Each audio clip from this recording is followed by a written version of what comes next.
வணக்கம் நண்பர்களே. இந்த பதிவில் நம்ம எந்த எண்ணை பற்றி பார்க்க போகிறோம் அப்படின்னு பார்த்தோன்னா எண் 19 அதோட சிறப்பு மற்றும் பண்புகளை பற்றி பார்க்கலாம். அப்புறம் அதனோட எண்கணித அமைப்பு மற்றும் அதோட ஜோதிட அமைப்புகளை பற்றி தொடர்ச்சியாக நம்ம பார்க்கலாம். வாங்க.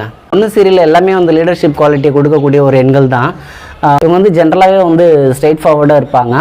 ஒரு செல்ஃப் டிசிப்ளின்டோட ஒரு ப்ராப்பர் சேனல் போகும்போது இறைவனோட ஒரு பூரணமான ஒரு அருள் கிடைக்கும். இது ஒரு ஆம்பிஷியஸ் நம்பர் அப்படின்னு சொல்லக்கூடிய குறிக்கோளுடைய ஒரு எண்ணாக இது அறியப்படுது.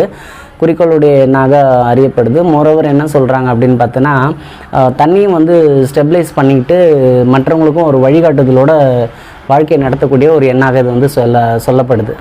இது 1 மற்றும் 9 ஆகிய 2 எண்கள் சேர்ந்து 1 என்ற சூரியனும் 9 என்ற செவ்வாயும் சேர்ந்து அகெயின் 1 என்ற ஒரு சூரியனோட ஒரு அமைப்பை கொடுக்குது.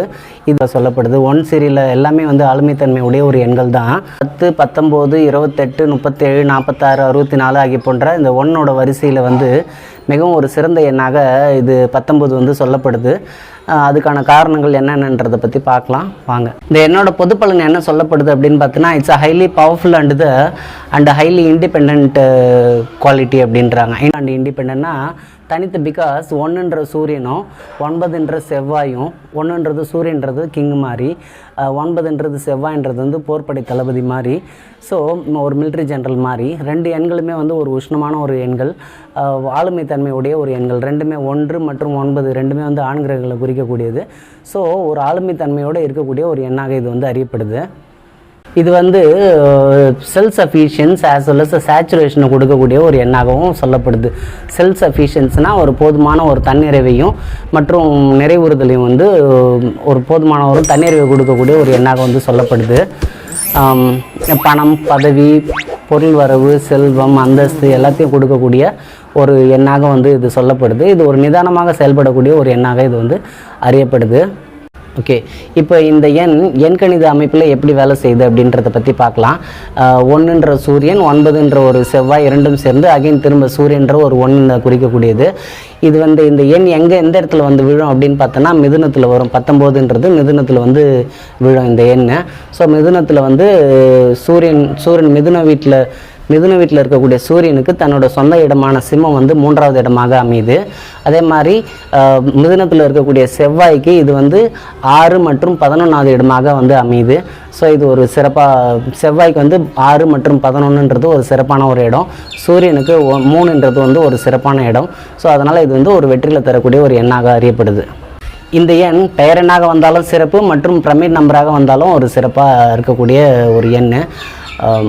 1 எண் ஆதிக்கத்தில் பிறந்தவங்க இந்த பெயரை அமைச்சிக்கிறதும், 4 எண் ஆதிக்கத்தில் பிறந்தவர்கள் இந்த எண்ணில் பெயர் அமைச்சிக்கிறதும், ஒரு அவங்களோட ஜாதக அமைப்பை அனலைஸ் பண்ணிவிட்டு இந்த பெயரை சூட்டும் போது அது சரியான முறையில் செயல்படும். இப்போது இந்த 19ன்னு சொல்லும்போது இதோட சூட்சும எண் என்ன அப்படின்னு பார்த்தோன்னா 21. அதோட 8th காலம் 21 அமையும். 8th காலத்தில் வரக்கூடிய 21 அமையும். 21ன்றது எதை குறிக்கும் அப்படின்னு பார்த்தோன்னா, மிதுனத்தில் குரு வேலை செய்யக்கூடிய ஒரு அமைப்புக்கு அமைஞ்சால் என்ன மாதிரி ஒரு பலன் இருக்குமோ அந்த மாதிரி ஒரு பலனை கொடுக்கும். ஸோ அப்போது குரு வீடு என்ன அப்படின்னு பார்த்தோன்னா தனுசு மற்றும் மீனம். இது தனுசுக்கு 7ஆம் இடமாகவும் மீனத்திற்கு 4ஆம் இடமாகவும் இது அமையுது. இதோட பார்வை பலன்மா அந்த இடத்துல அமையும் போது ஜாதக அமைப்பில் அந்த இடத்துல குரு வேலை செய்யும்போது அதோட பார்வை பலன் மூலிமா 5, 9 மற்றும் 11வது வீடு, அது காலபுருஷத்துக்கு எந்த வீடுகளை பார்க்குது அப்படின்னு பார்த்தோன்னா 3லேருந்து செயல்படும் போது 7, 9 மற்றும் 11 ஆகிய 3 பார்வை பலன் மூலிமா ஒரு சிறப்பான ஒரு வளர்ச்சியை கொடுக்குது.